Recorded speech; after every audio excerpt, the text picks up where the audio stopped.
Hey, what's up, everybody? Welcome to Ask Me Anything, BYOB Money Multiplier Wednesday Happy Hour edition. We're here coming live and direct from the Stanley Cup Championship of the World, South Florida, and up to New York, across the California, and everywhere in between. So we had Megan Stevens kind of put some in there to start with, and then I don't see any more in there just yet. So, but these look kind of involved, so we'll start with Megan. So Megan's saying, my partner told me she was told by her money person to put all of her check in a 401k so her and her wife would not have to claim it at the end of the year, and it would save them 24% at tax time. So that's part one. Her wife makes upwards of $200,000, and they were told that with my partner's income going into a 401k, the wife would also be able to start a 401k because with my partner's income, she makes too much to start. This does not sound right to me. Can you explain to me why they would be told this? Hey, Shauna, can we throw the disclaimer up before we say anything about this? Yeah. Okay, I'll say, and I'm gonna let Craig respond, but I'm gonna say if you're asking traditional questions, you're gonna get traditional answers, and let Craig go from there. Well, I mean, I can jump in. Everyone can kind of chime in on this. There's a lot here. So the first piece I would say is that very first sentence, we're already off track because you can't put all of your paycheck into the 401k. There are certain limits of what you can put in. I think this year it's 24,000, what you can put in. But even at that, I mean, what are you trying to accomplish? I think a lot of this is going to come down to what are you trying to accomplish? So you're trying to save some temporary tax deductions now, and what's the future, options for you. So anyway, there's a lot of stuff here. I don't know if anyone else wants to jump in, but I think the first thing is you have to think about how much can go in there. What are you trying to do long-term, short-term? Once you put your money in the 401k, it's harder to, get at it. I mean, you're simply putting that money into like a 401k jail. Don't do it. Don't put your money in prison. Yeah. I mean, I've got my own feelings of 401k. I don't, back when I had the option to do one, I didn't do one. But anyway, Brian, what do you have to say about this? Because I know you dig into this stuff quite a bit too. I mean, the bottom line is I'd ask, we kind of talked about it here a bit ago, but do you trust the IRS? Do you believe the IRS has your best interest at heart? Do you think they're the best stewards of your money? Well, what does IRS stand for? Internal, meaning they're internal to the government. Revenue, meaning their job is to generate revenue for the government. And service means they serve not you, they serve the government. That's the way I interpret IRS. So if the answer is no, that you don't believe they have your best interest at heart, why would you put your money in their hands and in their control? Brian, it goes a step further. The IRS is not a government entity. It is a privately owned. It's like the Federal Reserve. It is. So it's not even the government. It's something that is separate. It is about, like, if you think about it, how many trillions of dollars are in 401ks and how many trillions of dollars the government is in debt and how fast that's going up. At some point, someone's going to have to pay the bill. Who's it going to be? Like, someone's going to get paid the tax bill. So I think the one thing I wanted to say about this is when you look at the word deferred just means delayed. Like, it sounds like a much nicer word and it makes us feel okay. Like, hey, we're going to save taxes now for later. We don't have to worry about it. We're just going to kick the can on down the road is what's said all the time. But you're really delaying the inevitable. And you don't know what that's going to be. You have no idea what the contract is.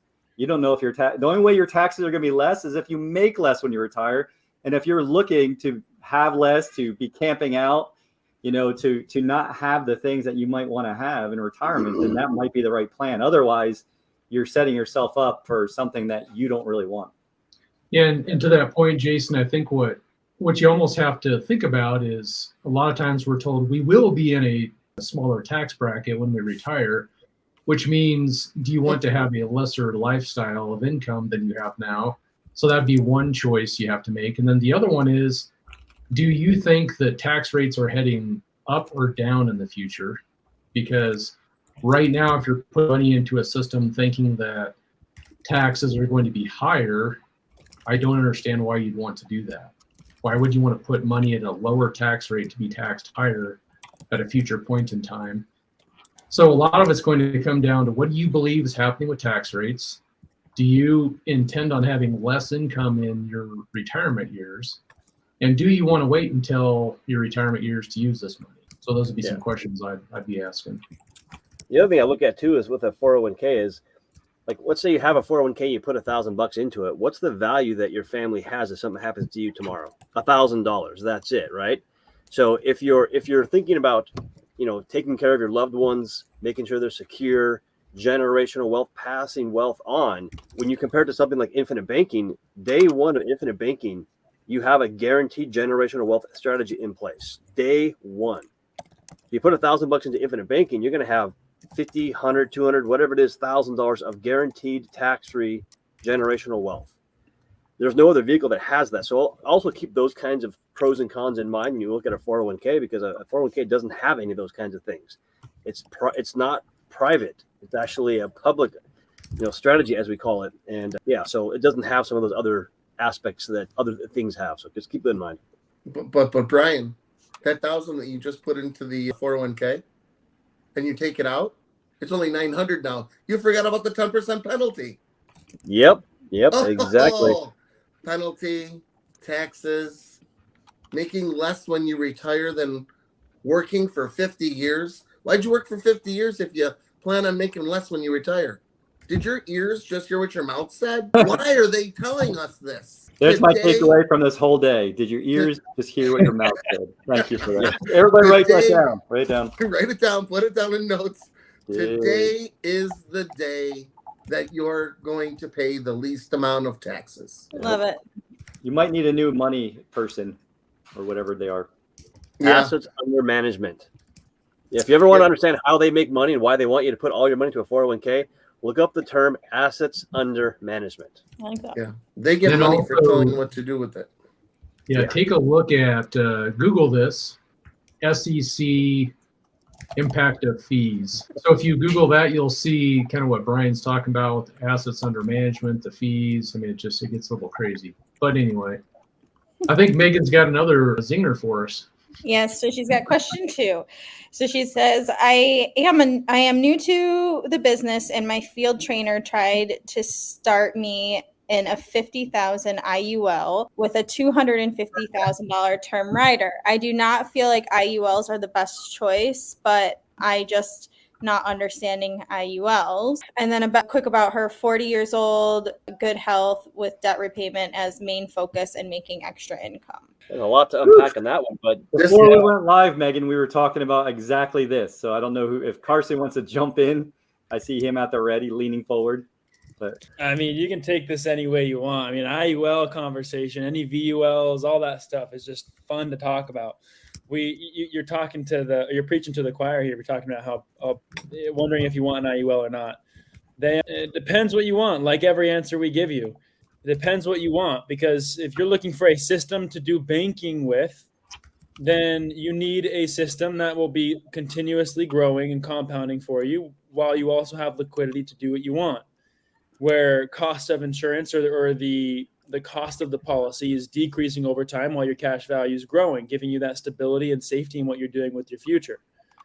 An IUL doesn't really have any of that. It's an investment and term insurance combined. So as you get older, the term insurance is going to increase. You're going to have more cost of insurance. You're going to owe more to the insurance company.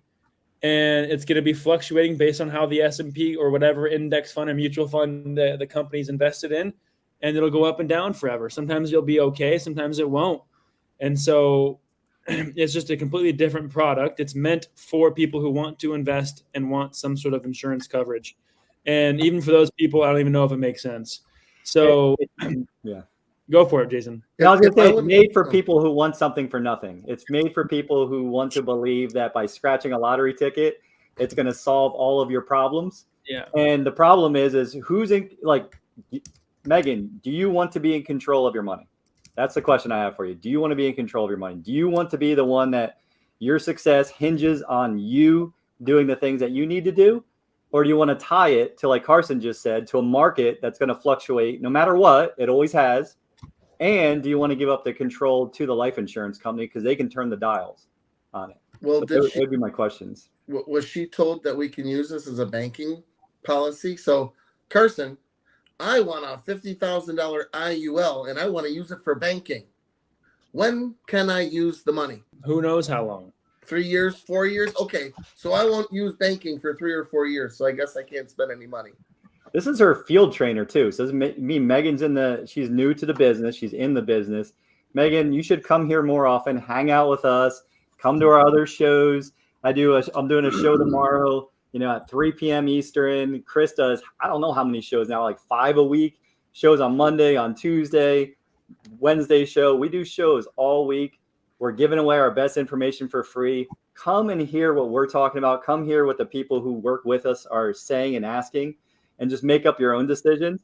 Because, and what a business. Your field trainer's trying to sell you a $50,000 IUL with a rider. Like, I don't know. That makes me want to take a shower. Shauna, I'm going to go ahead and post a link on the private side. Can you put that into the group? So Megan may want to watch this video. It's where Chris goes through and digs pretty deeply into the differences between IULs, whole life, specifically around infinite banking. So if you want to really get into the details of why we take this position and some of the pitfalls and things to look at, watch that video. I love it. Thanks. Greg, you must be like an infinite banking certified practitioner with the amount of knowledge you have and stuff. Is that true? Why, yes, I am. I just passed felt my like your test. knowledge has risen so much. Is that, yeah. Yeah, I just passed my test this week after reading this book. That's not a book. That's not a book. You can't even carry it on when you bring it on the plane, they say it's too big to put in overhead. Well, I have ways of dealing with that with my technology skills. I'm able to scan and make my own Kindle book. Oh my God, you would. I tried to bring it to the airport, and they told me to put it in that little thing, and it didn't fit. I didn't know what to do. But it really is a good program, and it goes into a lot of details on specifically, why infinite banking was created, and it's got the background about Austrian economics and why the banking system, the Federal Reserve, the government. It's stealing wealth from all of the people when you really understand what's going on. And it reminds me of a quote. I think it came from Henry Ford, and he said something. Don't quote me word for word, but it's something along the lines of, "If the public knew what was really going on in the banking system, there would be a revolt tomorrow." Yeah. Yes, I've heard that quote before. Stephen Nagy, where do most Austrian economists live? In Austria. In a house. They're in the U.S. these days. The original guys came from So Puerto funny. Rico? That was probably a fun fact. They live in Florida with us. Best country in the world. You guys are so funny. Only place you can bring the Stanley Cup in the water. So Eve also said, do you have all these events listed on your website? I have a few today that I can share with you, Eve. So we've got the Private Money Club Money Tank in-person event. That's going to be November 8th and 9th in Charlotte, North Carolina. So you can go to privatemoneyclub.com/moneytank. And then there's the 3-day virtual, which, Craig just was pointing out that he's been learning so much. So I know that he's going to be bringing some extra snazziness to the 3-day coming up in August. So we've got the 3-day virtual, which is August 23rd, 24th, 25th. And you go to moneyschooltraining.com/registration for that one. I think Craig's an AI. Just saying. Like, if he's creating all these things and at the same time taking the IBC practitioner and studying, man. Weekends, evenings, no sleeping. Okay, True Blue is saying, how exposed are insurance companies in terms of mortality due to COVID-19 countermeasures? How do I choose a healthy mutual insurance company with this considered? You can go look at the ratings. That's one of the best ways is go look at the ratings that each company has. The ones we work with are the top rated companies, been around for 100 plus years. They've been around, through all the other previous, events and been just fine. So that's one way to look at it. That they haven't just been around. They've all been profitable for 100 to 160 plus years consecutively. Profitable every single year, True Blue. So you want to look at that. You want to make sure they're mutually owned. You want to look at, do they support infinite banking if this is what you're trying to do? And with COVID-19, I would let the government and other people I let other people worry about that question. I would just look at the financial stability of the company and see what it's looked like since COVID. I don't know anybody on this panel. I think it was One America. I don't know if it was One America or Lafayette. They did a stress test. and pretend to paid on paper everybody that has a policy because of COVID-19. And there was something crazy like $10 billion still left in the general fund. Steven, you remember that? What were those numbers? That's what I was going to say. It was. They had billions of dollars left over after they pay all the death benefits. It was One America. It was One America? All right. Yeah. So I just wanted to make sure that I was right with my company. So that there was already a stress test due, and that's why we only work with the top companies. One America, Lafayette, SML. Those are our, go-tos for being a non-direct, mutually owned company that want to do and perform IBC. And to what you just said, Joe, it just proves the long-term thinking and planning that these mutual companies put into their portfolios and investment strategies, because unlike a banking, a commercial bank that does fractional reserve and lends out more than they actually have, the insurance company is regulated at every state, and they have to have the money to cover the death benefit that's on the books. So what Joe was just talking about is they not only have the money to cover the death benefit, but they have more than that. Right. A lot more. I want to say of the portfolio, of the $30 billion portfolio of the company that we're talking about, I want to say less than 6% was the liquid amount of cash that's there to cover, all of the death benefits. So they have to keep that money in like a low interest bearing account, so it's immediately available. It's not tied up in something else. It has to be available. Just to give you an idea of how they've stayed profitable no matter what's happened in our country, whether it's war, whether it's, the Great Depression. I mean, all the companies we work with were all profitable throughout the Great Depression. So on the topic of COVID, there's a question further down there from Jacob Bentley. Just simply says, how can you do infinity banking without a COVID vaccine? And Jacob, I think you're asking whether you can get a policy without a COVID vaccine. Oh, totally. I mean, they don't differentiate with people that have it or don't have it. And I'm living proof you can live without one. So, hey, there you go. I think we all are. Yeah, same. And then also True Blue's last part of the question is, how do I choose? They said, how do I choose the company to work with? And I just want to point out that how you choose it with us. So you can do that choice with us. You can go to mentors.beyourownbanker.com, get on a call with one of the gentlemen you see on the screen here, and you and your mentor can choose the best company to work with. Okay, well, Jacob had another question too. I just got a mortgage. How can this banking help me pay my mortgage off and help me become wealthy? A lot more into that question that we would need. Yeah, so it's funny. I just had this conversation with somebody here about an hour and a half ago, and Joe, we might be talking about this client actually on this call because we need more information, bottom line, to be able to answer that question. But oftentimes it's not just infinite banking. It might be a combination of a few things you have because you have a mortgage, you have a home, you might have equity. There's a couple strategies you can come with infinite banking, such as a first lien HELOC that Joe can talk about that can really help accomplish that. So it can oftentimes be a multiple strategies in place to do that. Joe, you can talk about it more. So when you get a mortgage, that's called amortization. Amortization is, I call it devil's arithmetic, because it's the way that the bank calculates how much you're going to pay back. On a 3% amortized mortgage, it turns out to be approximately 12% simple interest. And you're going to be at approximately 44% on the payback of that mortgage. So now, just because you look at the mortgage and say, oh, but it's 3%, that's not really the real number. You're only putting in the exact number that goes to the principal. In order to create and readjust those numbers inside the logarithm, inside of those numbers, you have to pay more to the principal in order to upset the apple cart, if you will, with the interest that is already predetermined with a 15-year or a 30-year mortgage. The more that you put into it is the velocity. So when we create of the velocity and you turn that mortgage into a HELOC, now you're paying yourself back. You're in control. We teach you two things: be in control and pay yourself first. So you're not in control with the mortgage. You are with the HELOC. It's more liquid. You're paying yourself first. And people say, well, I have a savings account. I'm like, well, fine. You have a savings account and you have a mortgage. So why don't you take the savings account and put it into the principal of your mortgage? Well, what happens if I need that money?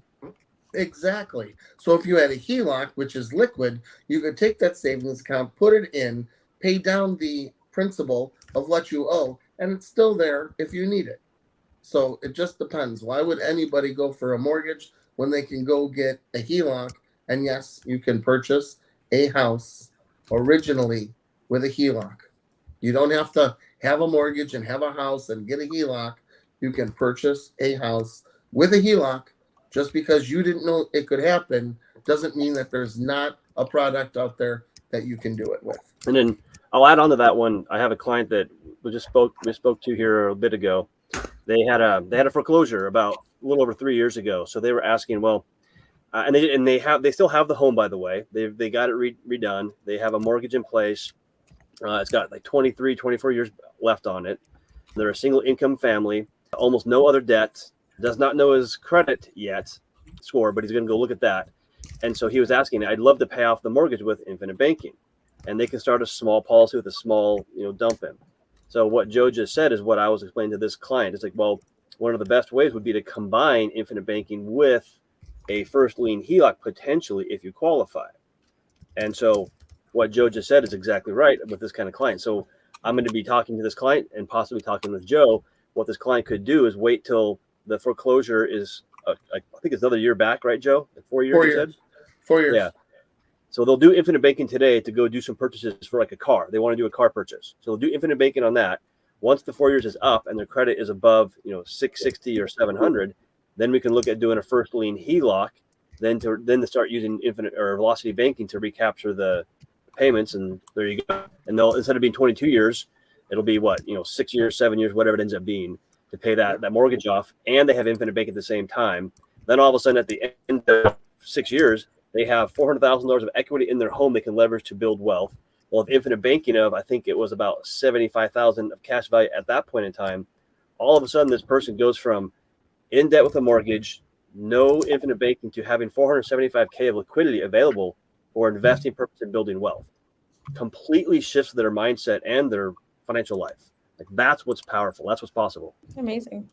Yeah, and part of the question that you have to ask yourself is, with your mortgage, how much lazy money do you have sitting there in the rafters doing nothing? And if you were to crack that open and you could put that to work, that lazy money could be accelerating the whole pay down of your mortgage. So yes, I will agree, it does add one element of risk. So if you take some of that money, put it into an investment that I can understand, there's a little bit of risk there, but you can pay down that mortgage a lot faster when you start using that equity to do something like that. So a lot of different options, but it's a great thing to take a look at. And to Joe's point, there's so many people out there that don't know what the first lien HELOC is.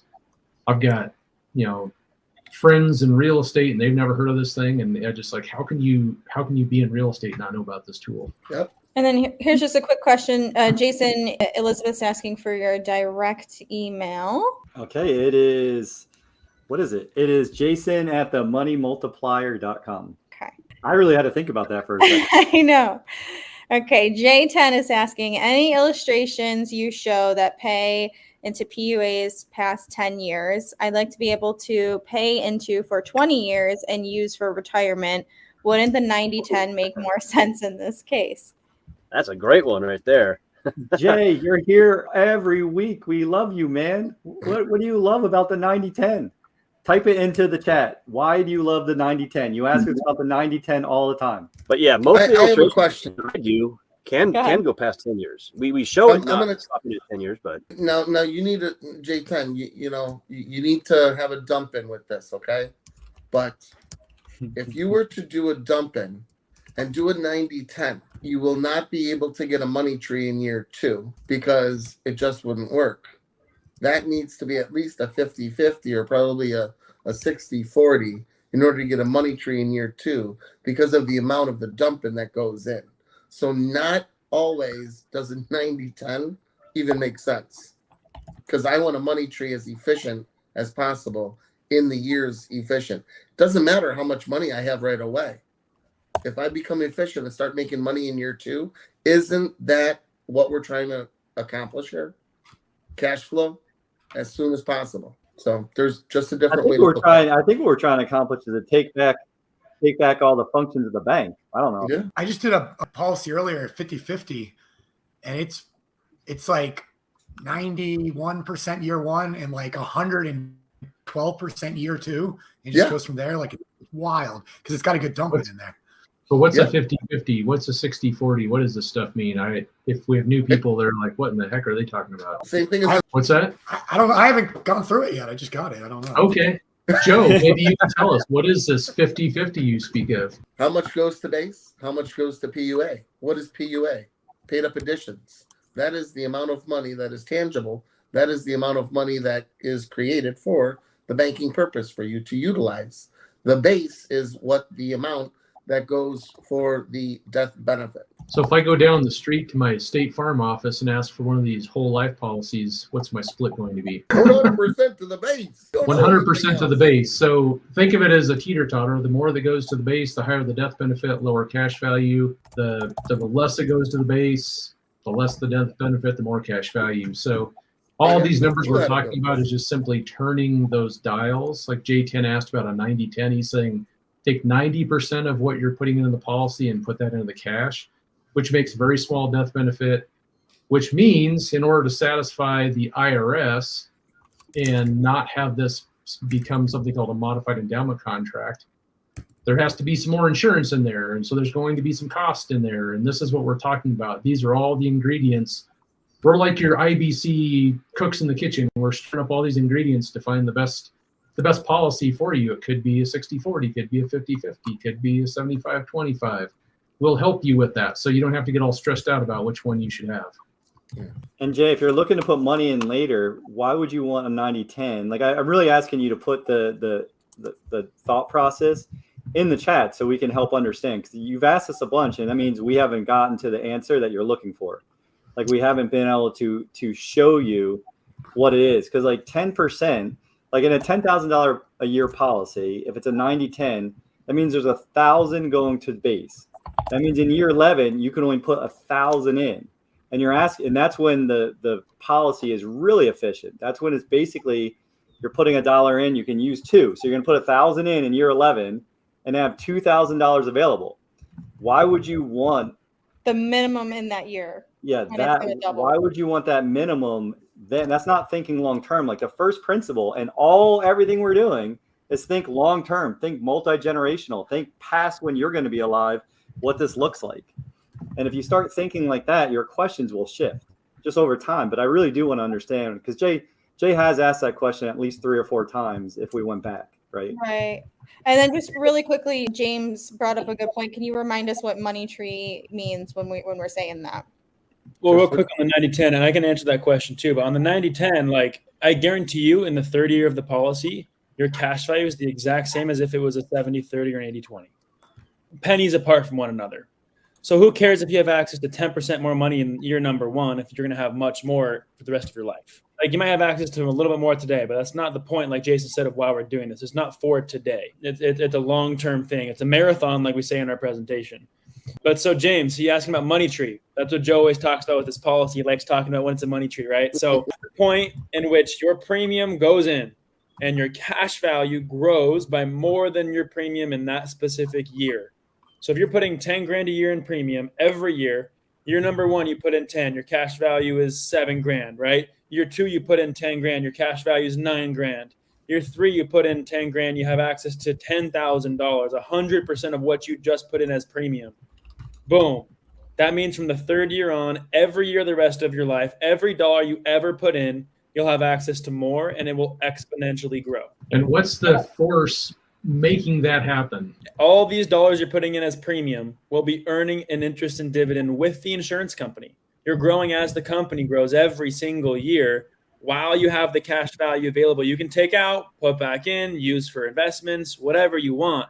And the entire time you're leveraging against yourself, your premium dollars are still compounding, which is why we call this financing through whole life, because you can finance these things throughout your life while earning a dividend, while having a death benefit, protecting you from any taxes.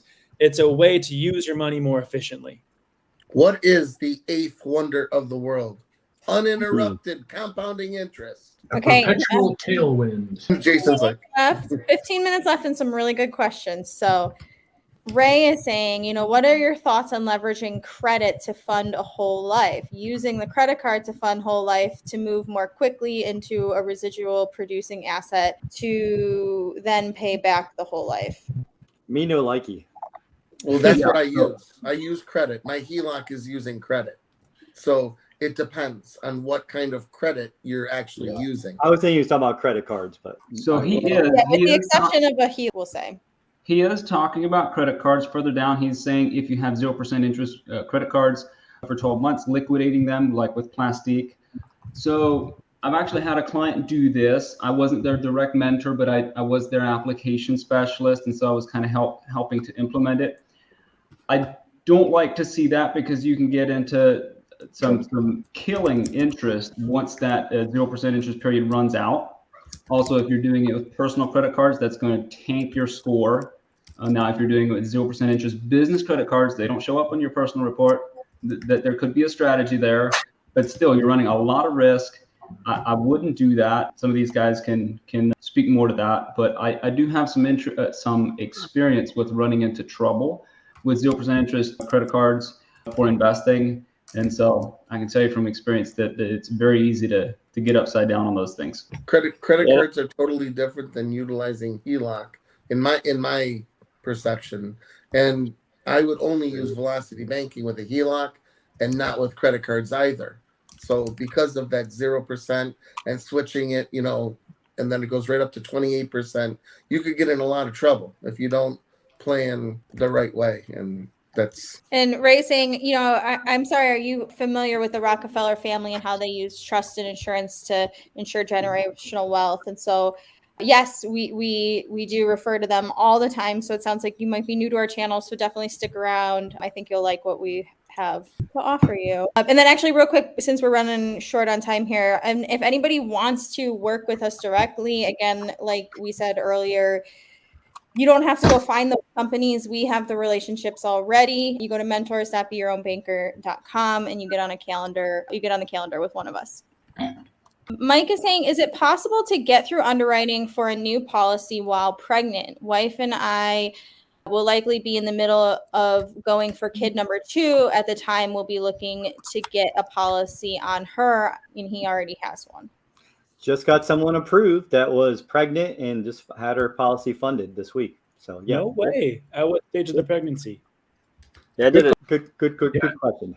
I'd say the only challenge I've ever run into with that is the gal had put on a lot of weight, which would have put her into a rated category. So that wasn't her normal, and so that would maybe be the only consideration is if there's weight issue, a lot of weight gain, maybe some issues medically going through pregnancy, but it shouldn't stop you from doing it. It's just some of those things need to be considered.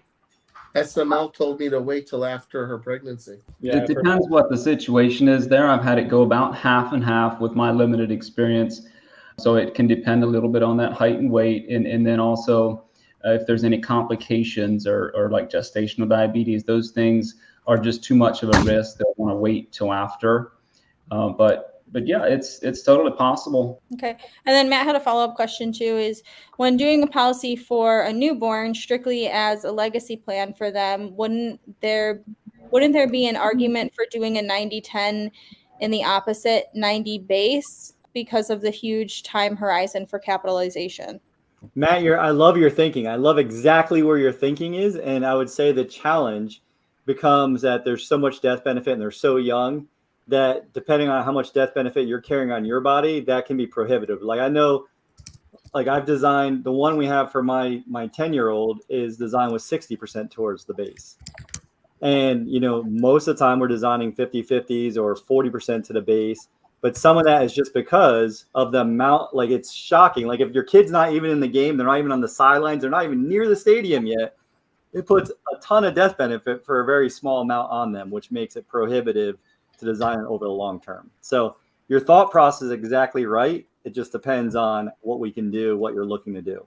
It depends. How's that? And most of us on the team, since in the past few years, so we've got Devin's got a new baby. Chris had his daughter. Like we our team, there's a lot of team help that like examples of what we've done the best that we possibly could for our children. So happy to share that on the phone call. Catherine saying, to your question earlier today in our meeting, that would be a great topic, is to talk more about how they're designed, kids policies. Yeah. Our topic. That's a really good idea. Catherine saying, I have a 69-year healthy female wanting to protect her retirement for inheritance. I looked at annuity and then I thought it might be smart to split and do an IBC or paid up whole life with 300,000. What are your thoughts? 600,000 annuity or split it with IBC or paid up whole life. So it sounds like Catherine is an insurance is like helping her clients. Well, the first thing I'd say, and I don't have the link available, but on the wealth webinar replays, Chris did a retirement strategy session. I don't know, it was probably 6 weeks ago, but it was based on this document. I don't know if you guys can see this. Integrating whole life insurance into a retirement income plan. So what it talked about were two key concepts. One was the covered asset and then the volatility buffer. And Catherine, I think if you watch that session, a lot of these questions will get answered in a deep level. But thinking about if you have a 401k or retirement fund, a lot of times when you get into retirement, you can take some of that money and you could buy an annuity. That would be kind of your volatility buffer where you're building some income, some guaranteed income. And then you can bolt on a whole life policy. So think about this. When the market's down, you take the required minimum withdrawal from your retirement accounts, and then the rest of it could come from the whole life. So you've got that, the volatility buffer is the whole life policy. So you're going to be taking cash value from your whole life policy when the market's down, so you don't drain out and get a double whammy on your retirement funds. So those two things working in conjunction with your traditional retirement plans are pretty powerful. So I think I actually just found the video while you finished making that point, so I'm going to put that in the chat. But yeah, that was a great session, and actually it was a session. Chris took this white paper from a bunch of PhDs and alphabet soup behind their name, and they did a bunch of mathematics and study behind this. So it's really interesting. But I'd encourage you to watch that. Love it, thanks. And then Eve, this may be one of our last questions. We'll see. We might have room for another one. But Eve is saying, how many years in with a nasty 3% amortized loan does it make sense to stay in that loan instead of getting an all-in-one loan? No, get out of it as soon as you can. I mean, I've already changed 27 years into 3.5 to 4 years. So, I mean, getting out of mortgages and depending on what the income is and how much equity there is, all the hoops. Just got to run through the numbers. Yeah, and the only thing I would add to that, I agree with what Joe's saying, but the all-in-one, the first lien HELOC is a powerful tool. And if you're not financially disciplined, I would stay away from it because it becomes easy access to cash and you're just going to blow it and make yourself in more trouble than you were. So this tool is for building wealth, not for having more money to go buy junk. Yeah, that's a good point. I love it. Hey, that's us. Yes. So again, to get with our team, you go to mentors.beyourownbanker.com. That'll populate our calendar. And then, Dexter, will you all be wearing BYOB exclusive t-shirt next week? Yes, they will. I've mailed them all a shirt. What? Yes. You ruined my surprise, man. I know earlier I talked about the 3-day virtual and then the money take event. There is the landing page is probably getting its final touches, so I don't have a link like right today, but I will this time next week. But there's a 2-day advanced infinite banking applied. So I know Craig's working on, you probably see Craig present on equipment, but we're going to be talking about if you were buying a franchise, if you were general big purchases and all different ways to use it in your life or in your business. And that's going to be August 8th and 9th, probably 10 a.m. to 4 p.m., 2 days, about 12 hours of education using your policies. And the session that I'm most excited about, I've been building this content for quite a while, but it's the buy term and invest the difference. We're going to dig into a lot of history of how that even came to be, and we're going to go into a lot of the math on how that works, and taking the gloves off. If Dave Ramsey wants to join us, I'd love to have him on the show with us. Ooh, he's got some bravado, some confidence now. The planning must be going well, Craig. Oh, it's just been something working on for quite a while, and really trying to take a very disciplined approach at it, because we're trying to really prove out what's going on with the buy term, invest the difference approach. Wait, you're thinking long term? That's weird. Long term, and also just, I can't remember the term you used earlier, the devil's arithmetic, and we're going to get into some of the funny math of what goes on and how we're presented with a lot of these investments. And I know we just said long term. Actually, on Monday, Chris did a long-term care webinar, which every time I hear about long-term care, I'm just like, sign me up. I love it. That should be going live on the YouTube channel sometime in the next few days. So just keep your eyes out for that. And if you're not already subscribed to his channel, you can just subscribe, and I'm sure you'll see it pop up when it gets up there. All right. I don't know. Anything else? Got nothing. We're good. Guys, thank you. All right. That was good. Out with a quick little fun video. All right, we'll use the real one to end with. See you guys. Bye. Yes, James Kirk.